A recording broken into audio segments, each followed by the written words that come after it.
एकनाथ शिंदे उद्धव ठाकरे को एक और बड़ा झटका देने जा रहे हैं।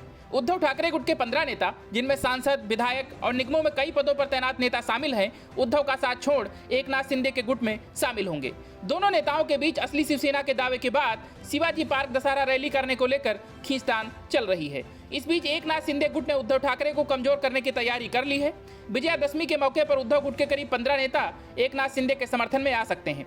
इन नेताओं में एक सांसद, 2 विधायक और लगभग 5 पूर्व पार्षद शामिल हैं। इसके अलावा कुछ और नेता ऐसे हैं जो विभिन्न निगमों पर पदासीन हैं या किसी और पद पर हैं। यही नहीं, एकनाथ शिंदे गुट ने उद्धव ठाकरे खेमे को विजयादशमी की रैली संबोधित करने से रोकने के लिए भी पूरी फील्डिंग सजा ली है।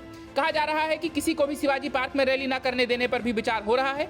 इसके तहत शिवाजी पार्क को ही फ्रीज किया जा सकता है। यदि ऐसा होता है तो फिर बाला साहब ठाकरे के दौर से चली आ रही परंपरा टूट जाएगी। 1966 में शिवसेना की स्थापना हुई थी और तब से ही दशहरा की रैली उसका सबसे बड़ा आयोजन रहा है। हर साल आयोजित होने वाली इस रैली में पूरे महाराष्ट्र से शिवसैनिकों का जमावड़ा लगता है। केंद्रीय मंत्री रामदास अठावले ने भी उद्धव ठाकरे को चुभने वाली सलाह दी है। आठवले ने कहा है कि असली शिवसेना तो एकनाथ शिंदे की है, इसलिए रैली करने की अनुमति उन्हें ही मिलनी चाहिए। यही नहीं, उन्होंने कहा कि उद्धव ठाकरे को शिवाजी पार्क के बजाय कहीं और रैली कर लेनी चाहिए।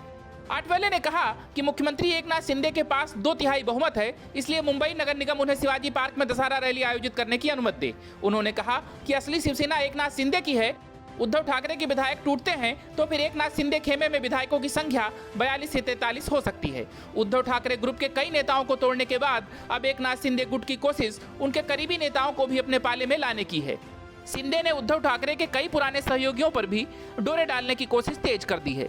उद्धव ठाकरे और एकनाथ शिंदे के बीच पार्टी को लेकर भी कलह तेज हो गई है।